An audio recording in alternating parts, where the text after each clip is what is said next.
is our director for advertiser services, and it's a big job, but he's responsible for advertiser success in Europe, Middle East, and Africa. So quite a tall order, but he makes the job. His team, they speak over 40 languages, and they serve over 120 countries. So big team under Gareth. He's been at Google for about 4 years, and you probably can tell that he's a very fit fellow, but he does a lot of triathlons, and coming up in August he is swimming in the Thames Virgin Active London Triathlon. So I don't know if anyone here does triathlons. If you do, maybe you want to get some tips from Gareth after. I think he'll be hanging around during our break, so you can definitely pick his brain there. But we're really excited. He came all the way from Dublin to speak to us today. So please give a warm welcome to Gareth.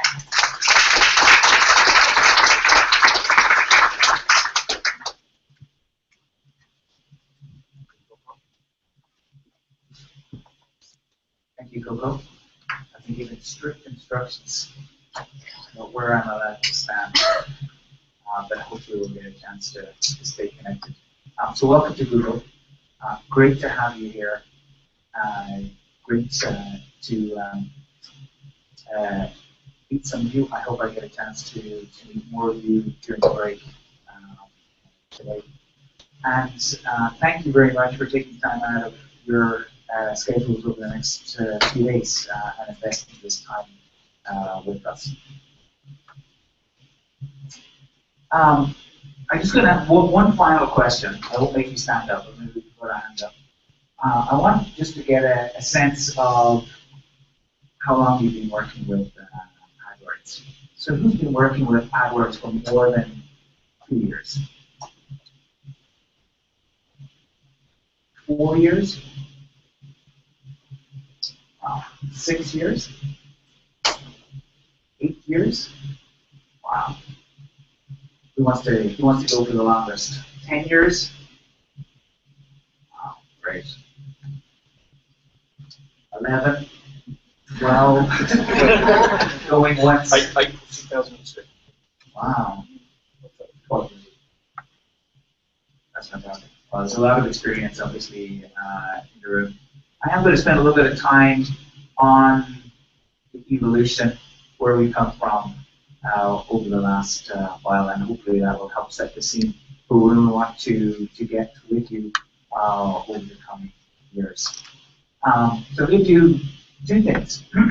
Two things. One is, and it'll be helpful just in terms of setting the context, spend a little moment to talk about the online marketing, particularly the online advertising world, and how it has grown, how it's growing, and how robust it is. And then I want to pivot into talking specifically around AdWords and how we're connecting with you. And one of the things I'm really interested in is your feedback on how we can be even better partners. So what we'll do at the end then is leave a little bit of time for questions and answers. And as I say, I'm hoping to stay around for the break as well, so we can do one-on-one if you want to follow up on specific things. So just starting with a look at the landscape, I'm going to pick UK here. I know most of you have a passion and interest in the UK advertising market. And I think for those who aren't directly involved in it, UK, as our most advanced European market, holds some really interesting clues for the future. So in terms of advertising overall, very robust, continues to grow. UK continues to outpace the rest of the world, or the rest of Europe, in terms of advertising growth. And what's particularly interesting then is where all of that growth is coming from. So predominantly driven by digital, and again, I think we're seeing the UK leads the way on that. So those are the stats. For me, I had an experience at Christmas that really helped me understand the power of digital in those moments that matter and how we're all turning to digital. A little bit of background. I am Irish. My accent is not quite as Irish as it used to be because I have lived in Canada for a long time. I have a Canadian wife. My kids were born in Canada. I enjoy going back to Canada. And last Christmas, I went to Canada. As I arrived there, they had their worst ice storm in over 30 years. So literally as the plane touched down, the whole city of Toronto turned into just a big skating rink. And we had no power for 3 days leading up to Christmas. And it looked like Christmas was going to be quite grim. It was certainly going to be turkey-free. Christmas Eve morning, the electricity came back. Huge celebrations, my kids running around the house turning on all the lights, just proved to themselves that it actually worked. But somehow, in the chaos, the cooker broke in the house that we were staying in. And so, very kindly, some friends of ours had lent us their house for the Christmas. So I couldn't get the cooker to work. Christmas Eve, at 12 o'clock, I thought, it looks like it's going to be sandwiches for Christmas Day. Plan B was going to be barbecue, but I couldn't actually get the barbecue defrosted because it was covered in about 2 inches of ice in minus 30 degrees. So I Googled the name of the cooker and looking for help. And up came one of those businesses that are becoming much more prevalent, connecting you with a qualified electrician who was willing to chat with me on Christmas Eve and talk me through the problem. And he fixed it. And I have no electrical background, so he did a hard job in actually getting it to work. But what really struck me was Christmas Eve, getting a qualified electrician who was working in his home somewhere in Tennessee, and who was troubleshooting with me in Canada to get our cooker back online for Christmas Day. And again, 15 years ago, that wouldn't have been possible. And as I say, it really struck me how we're now more and more moving to the digital world for those moments that matter. So we had a wonderful Christmas Day. Turkey was plentiful. And what also struck me that day is that mobile is a huge part, obviously, of our digital experience. And again, go back to the UK, what we're seeing is that most of the growth in the digital world on advertising is coming from mobile. Again, I think this is something you will see. And it's not surprisingly when you see the usage stats in terms of how important it is for people to be connected all the time. People are obviously using their devices and staying connected throughout the day. What's interesting for us, obviously, is not just the fact that mobile is important and that transactions are happening on mobile. What we're seeing a lot of is cross-device transactions, and then also influencing from mobile to the offline transaction. Now, this creates a challenge for Google in terms of attribution. I think you've all seen some of our early efforts in this. I think we're doing a good job. We need to do a lot more, both on cross-device and then particularly solving the challenge around showing the full value of mobile, where it influences offline purchases and offline decisions.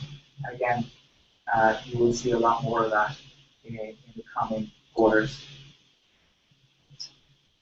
If you've had a chance to see our Inside AdWords live stream, you'll have seen some of the product announcements that are addressing this in terms of particularly the growth of mobile worlds, the efforts we are embarking on in terms of improving attribution, and then also obviously in terms of the importance of apps.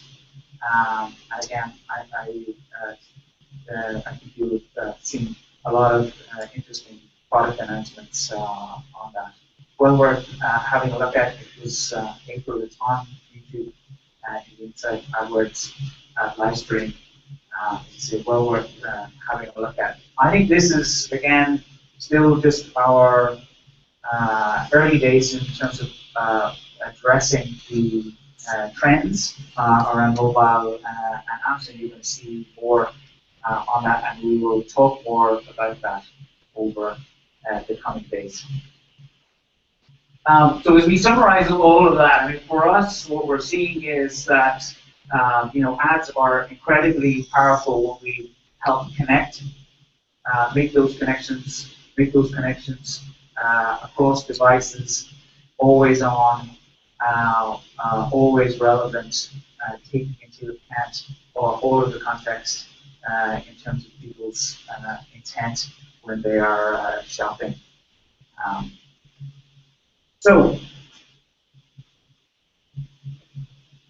pivoting a little bit to where we are in terms of connections. I think one of the challenges you will all have seen is that AdWords is a very complex product. And for a lot of businesses, it's just too intimidating. And what we need to do as Google is make our products much more accessible for the vast majority of the 100 million SMBs in the world today who are currently looking to get found and looking to get known online, but aren't sure how to make that happen. They know that Google can help, but they're not sure just how Google can help. And we've made one of our biggest steps forward last week with the launch of Google My Business. We launched it global. It was probably our biggest SMB launch ever. And what it is the next evolution of our Google Places product, combining it with Google Plus and providing a dashboard for businesses to understand the power of digital and online. And what we're really hopeful is that it will be a great entry product for businesses. All going to be completely free, but what we're again is hoping that it will encourage more SMBs to get online and to get themselves known and found on the internet. Just to bring it to life, I thought I'd show a quick video. As I say, it was a global launch, so I picked Australia as the market to have a look at. I think this is a nice little story.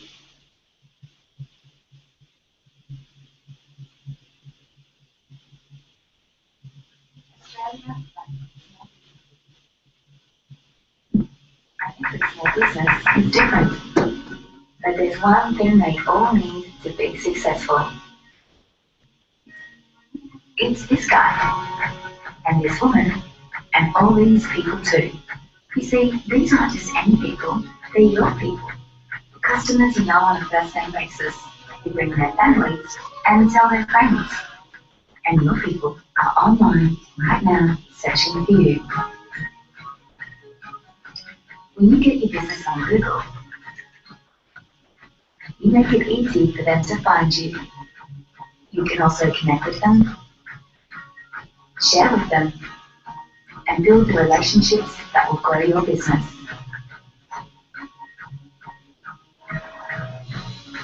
Unlock the full potential of Google and find your people.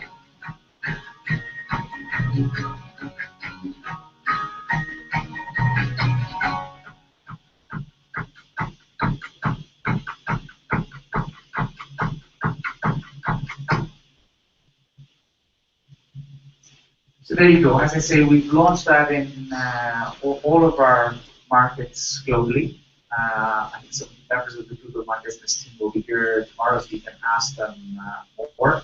But this is something we're extremely excited about in terms of helping SMBs connect with their customers and introducing more SMBs to the power of digital and online advertising. All right, let's go back to the question that I opened with in terms of people's involvement with AdWords and how it has changed over the last few years. Who remembers Google AdWords more than 4 years ago? Sounds like most of the people in the room. How would you describe how Google treated its customers 4 years ago?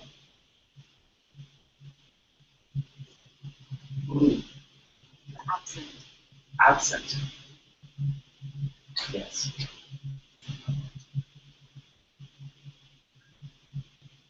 I think that says it all, actually. Like going 4 years ago, two things struck me. One was that customers were not at the center of what we did. In fact, we wouldn't allow you to ring us. I remember going onto eBay and finding our telephone number for sale, or our telephone number for sale. I'm not actually sure whether it would have worked. So I think you're absolutely right. I think we were absent. In fact, 4 years ago when I joined, one of my first questions was, how satisfied are our customers? And I was shocked, first of all, that we didn't know immediately. And the team that I had went away and they came back with a number which also shocked. Our customer satisfaction was less than 40%. So I thought, well, this is a problem. I can see why it has become a problem like this. We're a very product-focused company. To be brutally frank, we assumed that if the product worked okay, nobody would need help. But it was okay for us to be absent. Well, I admire the logic behind that. I think the first thing that we saw was that we actually need to get our customers to feedback to us. What mightn't be working, so we can go fix it, so that then it is a great product. So we did a number of things, including allowing everybody, every customer, to call us at any time. And we've continued to expand that so that now by the end of the year, we will have 24/7 telephone access in English for all of our advertisers, which we hope makes us even more present and accessible.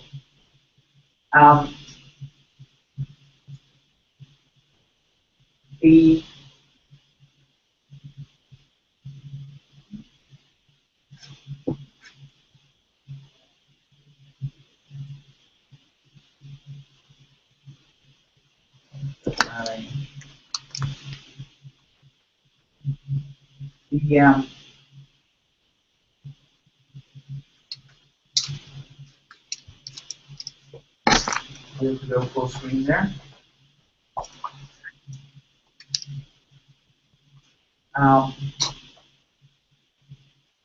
So what a lot of what the last 4 years has been about for us is making us a lot more accessible across a lot more platforms. As I said, we've introduced both phone support. You can now chat with us. Obviously, you can email us. We've launched some new innovative platforms around video call support. So if you haven't tried it yet, we launched it in the UK. It's a one-on-one experience. Call in with the team over Hangout.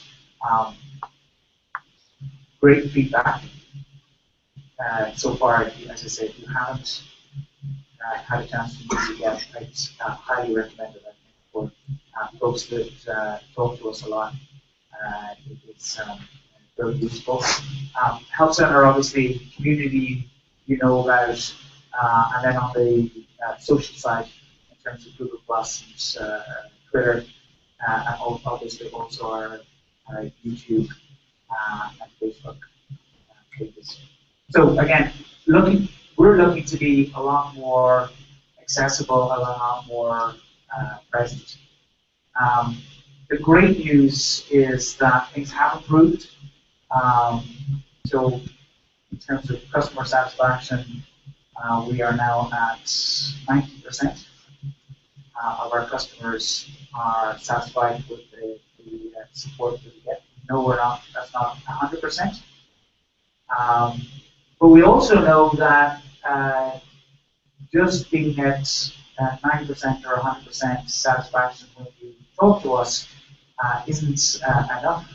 We still have a lot to do in terms of making the product and the full end-to-end experience more satisfying and more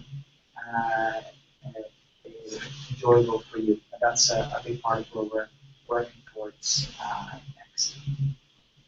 As I say, really good feedback on those channels. Here's just one of the tweets on our new video chat, which I think you'll enjoy when you get a chance to use it. The other thing that I noticed 4 years ago when I joined was, again, being frank, Google didn't play well with others. I don't think that we were as invested in our partner community. I don't think that we were helping grow the ecosystem in the way that we need to. We have put a lot of effort into that, and obviously the next 2 days are part of that.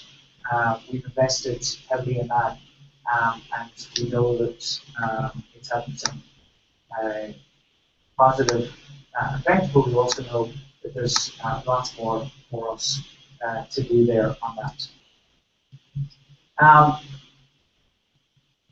In terms of investing in that ecosystem, I thought it'd be nice to show this video, which also gives you a chance to meet some of the broader team who work on Hangouts, including front of stage Kathleen here.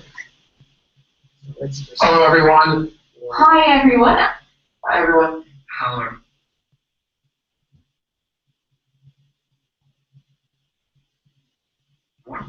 Hey everybody. Hi everyone. My name is Tony. My name is Josh. My name is Sinead. I'm joined today by my colleague Elle. My name's Kathleen. And today we're going to talk to you about remarketing. So today, Sinead mentioned we're going to be focusing on AdWords and analytics discrepancies. We're going to be talking to you a little bit more about why your ad might actually show it. On display network best practices, we're going to show you some AdWords shopping campaigns, campaign starter kit series. Bid strategies. Around troubleshooting for remarketing. AdWords editor. Google Plus and AdWords integration. Campaign budgeting. It's a really great way to get through to your shoppers.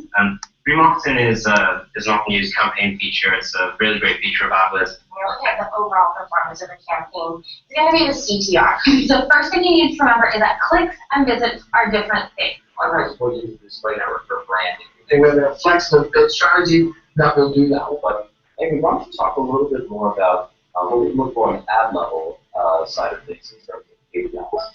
One of the main things we always talk to our advertisers about is how to optimize their mobile traffic. These are all great questions, and ultimately that question needs to be answered by you. So yeah, that's all for us today, and we'll see you next week. Have a good one. Thanks for watching. So thanks for tuning in. We really appreciate it. Thanks so much for tuning in. But thanks everyone, and have a great day. Thanks so much for listening. Thanks everyone for tuning in, and we will see you again. And we look forward to seeing you again next week. Thanks for watching, guys. So that's all from us today. Really a great time. Thanks again, Coach. No problem. Thanks for tuning in, everyone. Take care now. Bye. Great. There you go. So that's some of the team. That's one of our new channels. And again, looking to connect, looking to support and invest behind our advertisers and partners. Thank you, thank you. And as I say, in terms of those investments, our communities are something that we hold very dear to us. We get great feedback. We know that it's a great platform for helping you connect with others and helping you help a broader community. And we will continue to invest in that, and we will continue to respond to your feedback in terms of how we can make it even better. And it makes sense for us in terms of the importance of those communities. What we see is that Google is very much a word-of-mouth product. People rely on the opinions and feedback from other users, and they are biggest advocates. And obviously, you see that every day in terms of the importance of making those connections and endorsements. So there you go. As I say, we're very bullish on the online advertising market. We see great growth, not just in the UK, but globally. We have lots of exciting plans in terms of bringing more and more SMEs into the ecosystem and helping them be successful on the web. And we're continuing to invest in building that ecosystem and supporting you. And what we would love to get is your continued feedback on what it is that we can do to be better. So with that, let me open it to any questions.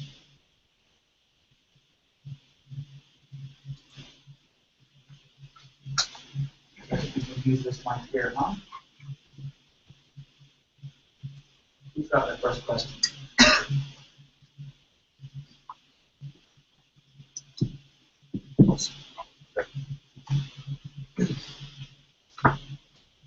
When you talk about playing with the partner community, has there been any conversations about how many partners to help clients, AdWords clients, stay on board with AdWords? Because I find we get a lot of incentive to attract new advertisers with the vouchers, and I wonder what the sort of churn would be with an advertiser that comes on board with AdWords, like AdWords Express, or trying AdWords for the first time, and they make it very easy. You know how easy it is to create a bad campaign, more match keywords, one advert, lots of generic terms, and single ad group. Credit card goes to Google. A month later, the client's thinking, "Oh, what's happened?" And they bail out. And I wonder how those people are being helped to find someone like a partner to work with them to save the account, to keep happy client to Google, to give partners more business obviously, that line of work. So is that a question or is that? It is a question. It is a good question. And again, I think, in the past, we haven't embraced that. I think it's only recently that we realize how important that ecosystem is and supporting partners. So we have launched a new Google Partners program, And again, I would see that as the next stage in our evolution around increasing the support and helping partners to help advertisers be more successful. As you say, I think a lot of our effort has gone into acquisition, and what we realize is that we also need to be just as focused on making sure that advertisers are successful with our products, because when they're successful, we're successful, and we believe that partners will be successful as well. So the answer is yes. My ask to you would be, if you see specific things where you think we can improve, then I'd love to get that feedback. You mentioned, for example, our coupons and promotions, and we're looking to move that further away in terms of it just being an incentive just to try, and more of a incentive to hit key milestones and to do X, get Y, which we believe is a much more robust way of incenting the right behaviors, which again we hope that will be helpful not just for the advertisers but also to you as partners.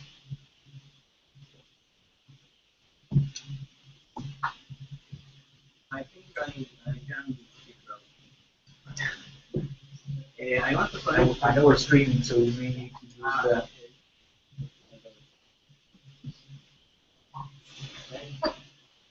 I want to connect to this question and the sentence that you just mentioned, that our success as Google partners is also success.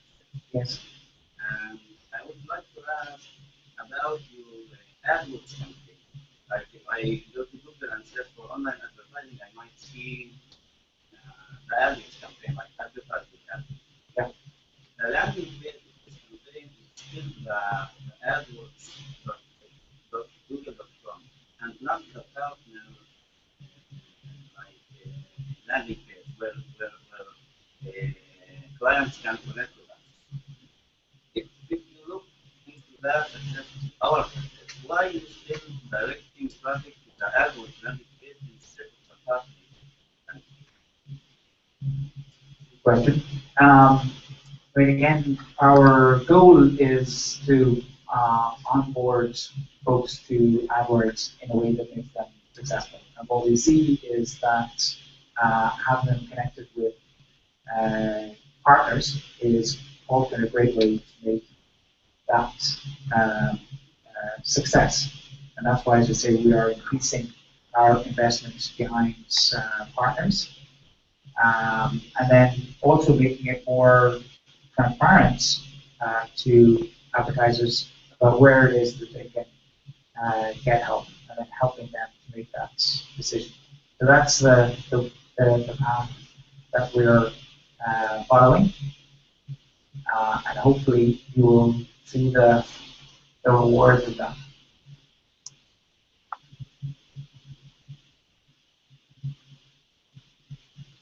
Can I have some questions? Yeah. First, your support team in Ireland, I'm not sure what you've done, but their level of services increased dramatically over the last 12 months. I think they're much further than they were a year ago. So thanks for that. I will pass that on. The other one is linked to that. To what level do we need to get to have an individual manager or as a support? Like we just talked to the whole team outline. And the other question is about my business, which we launched into yesterday with a client who has 40 retail outlets. So I just want to know whether there's going to be the same kind of support that we get into, once we get into that service with AdWords. For Google My Business? Yeah. Yeah. Okay. So let me tackle the three things. So great to hear about your experiences with the support team. I think they're doing a great job. But we all know we can do even better, and that's the goal for us, as I say, to do even better. In terms of account managers, again, that's something that we want to be more transparent on, and we're working towards making clear about what are the different criteria around spend and potential that gives different levels of support. So not a straight answer, but we are working on, as I say, being more transparent about what that is. Again, I'm a big believer in transparency, and I don't think that we've been transparent enough. And I think that being more explicit would be more helpful. On Google My Business, so yes, we have learned our lessons from our early days in AdWords, and we are going to start with full support for Google My Business. So we're making a significant investment.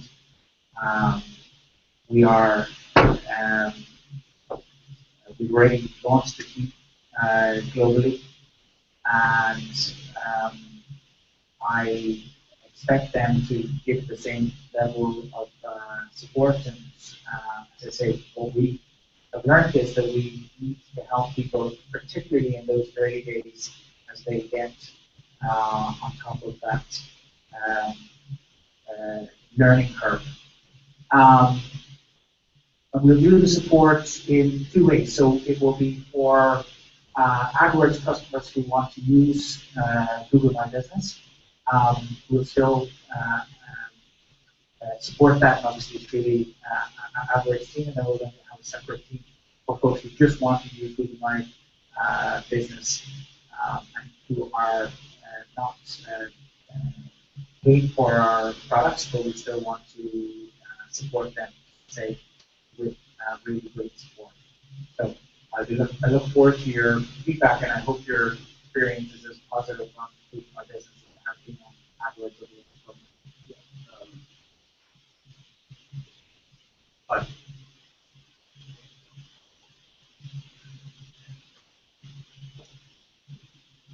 The fact that it's all tied up together now is really, really helpful.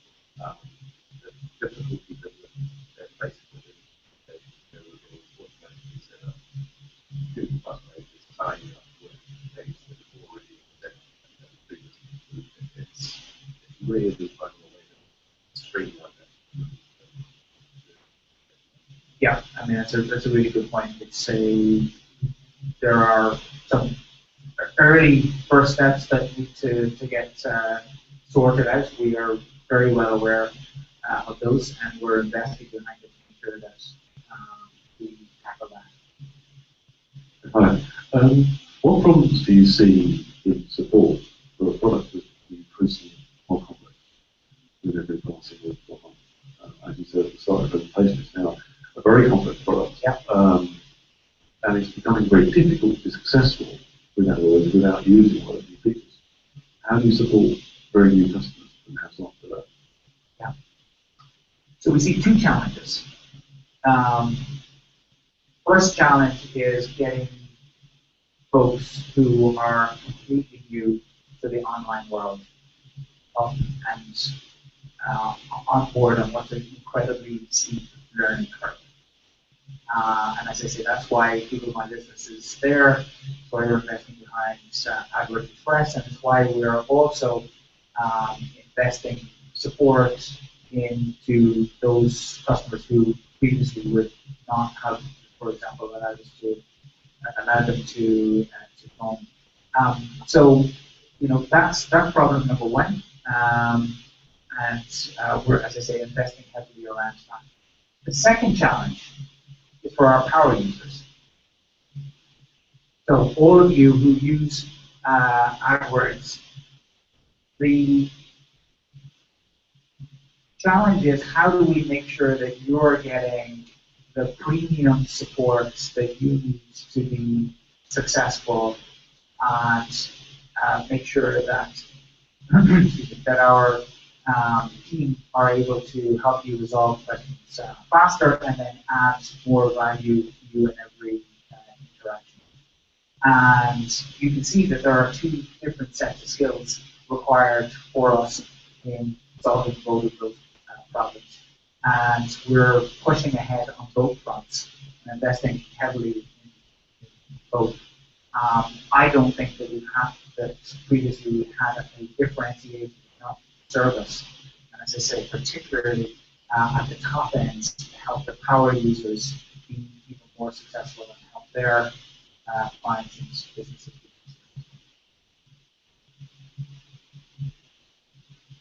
How are we doing for time? All right, we're good. More questions? Down the back. Hi.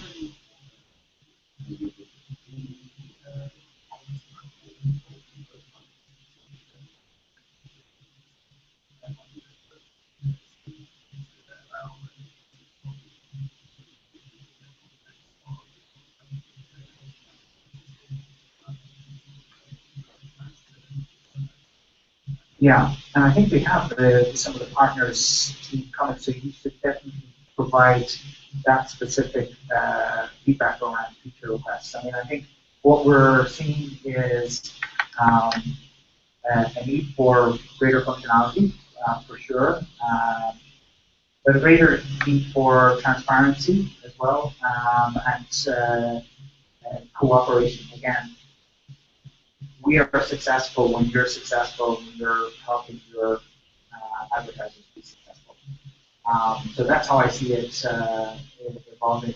Increased transparency, increased investment, greater functionality. And as you say, there's a lot. We know there's a lot that we can do on this area.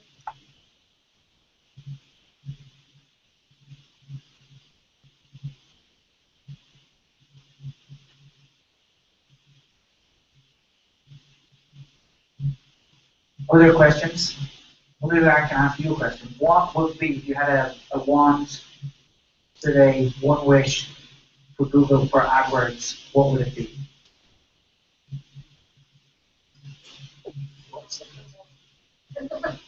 Device segmentation. You'd say device segmentation. Say more about what it is you'd like there. I'd like to be able to separate mobile and desktop from tablet, please. The great debate. The great debate. And as we talked about, you know, there is we're in a cross-device world, and you're pushing it. It's not the same as we're actually living. Yeah. Good feedback. I mean, we are seeing more convergence. For sure. We're also seeing a greater need for transparency in that convergence as well, as to where the value is coming from.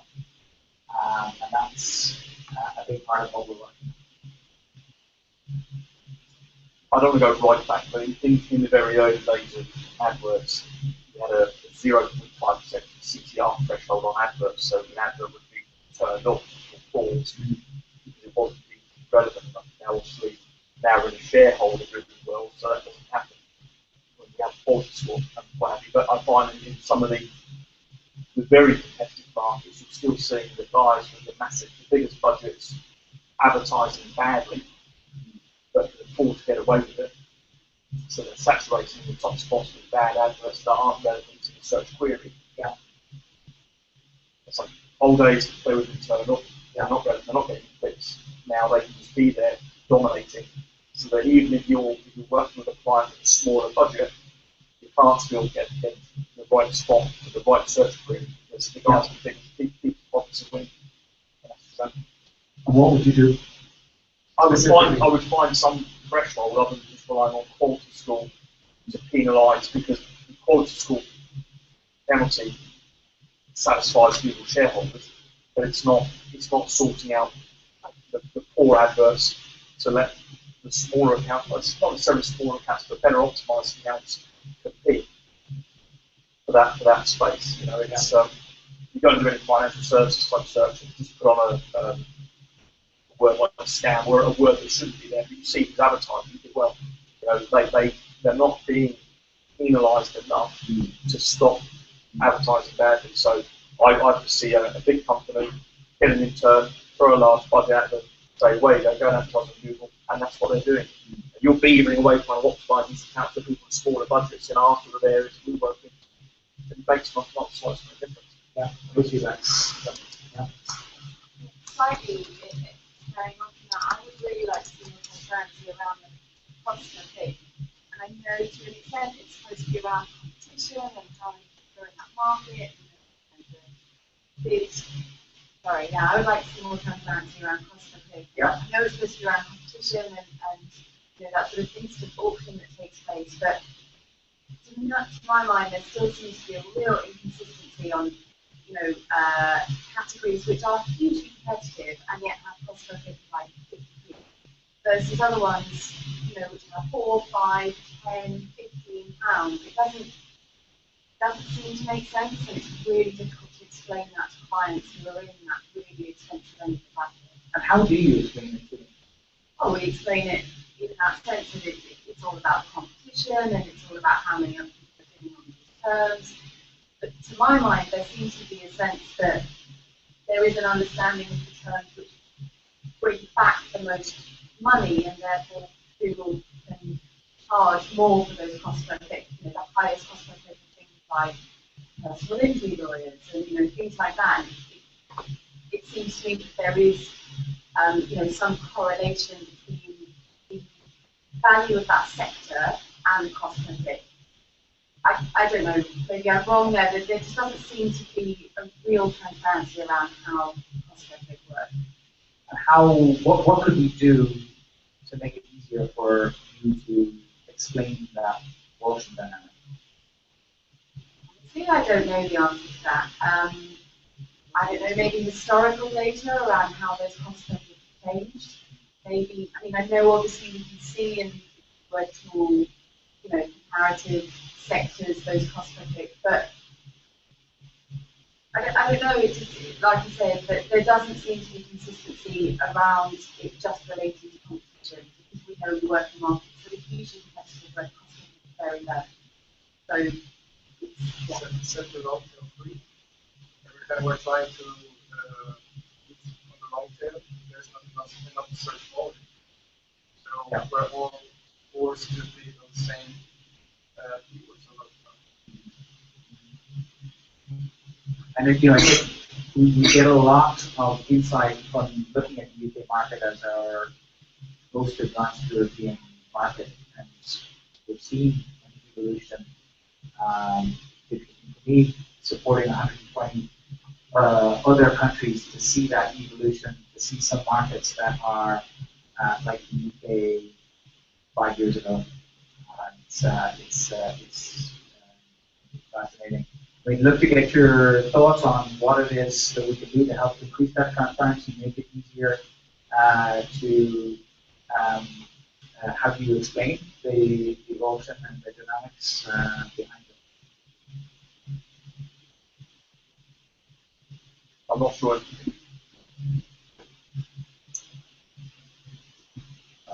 Really, a bit more transparency around quality score as well. I inherited an account a year or so ago, and it had been poorly optimised.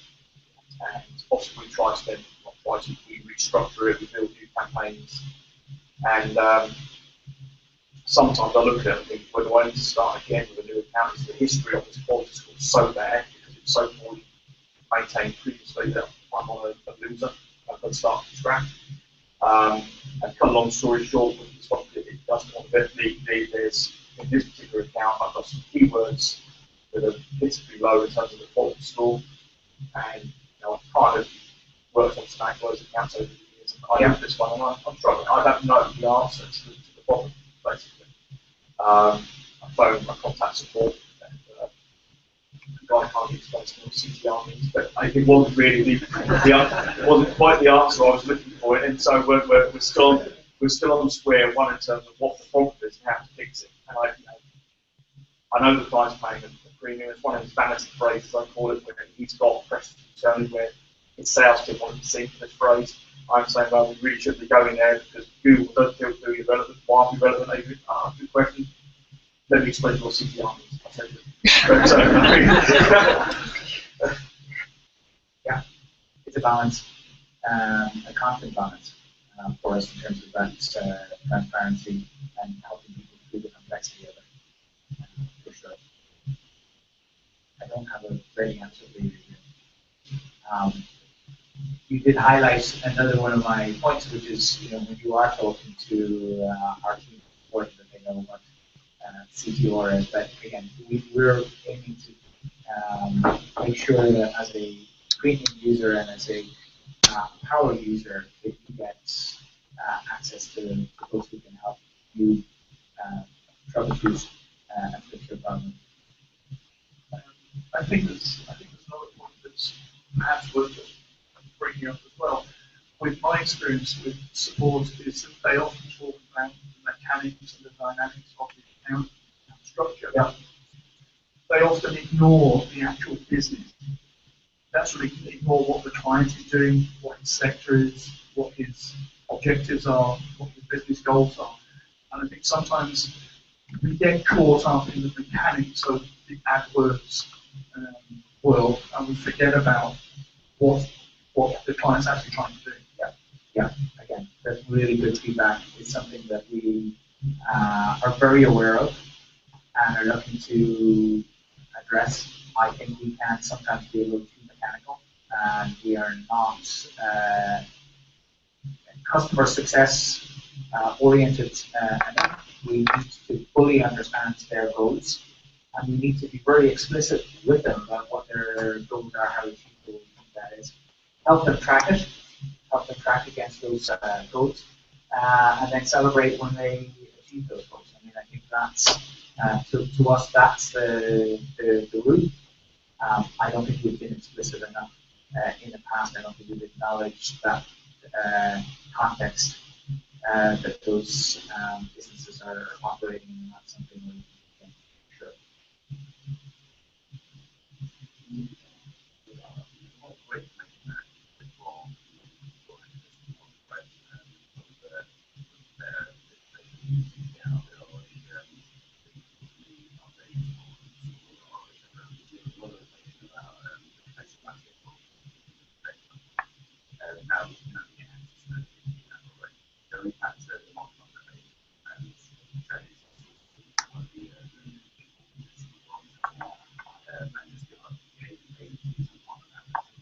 Yeah, I mean, that is something we're looking at. It's a nice way of describing it, democratizing it. How do we provide this to more people without overwhelming lots of people? So we need to be very thoughtful around who actually will find it useful. And again, very much in line with what I was talking about in terms of providing premium service to premium users. We will, continue to push that while making sure that folks who are new to the product, who don't need to be overwhelmed, are being onboarded in a way that's not intimidating or confusing for them. Yeah. This will probably be our last question. All right.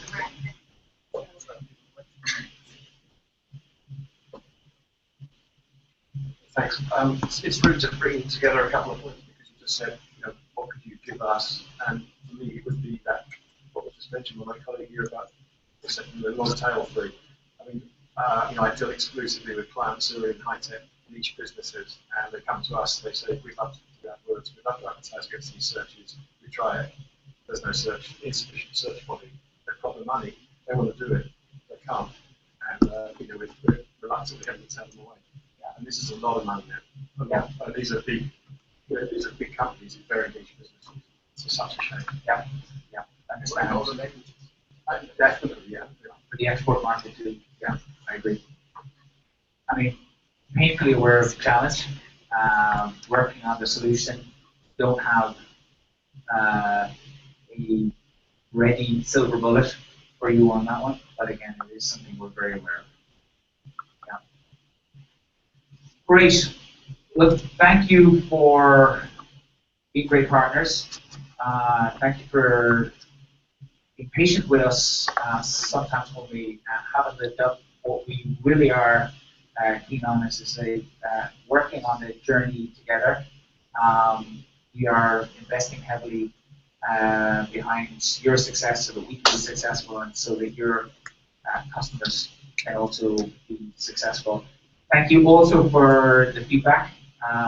As I say, I will stay around for the break if you want to have a chat or provide me with more one-on-one feedback. It's great to hear the wish list. I don't have a ready solution for all of them, but noted on all of the pieces that we talked about, and watch this space. Thank you.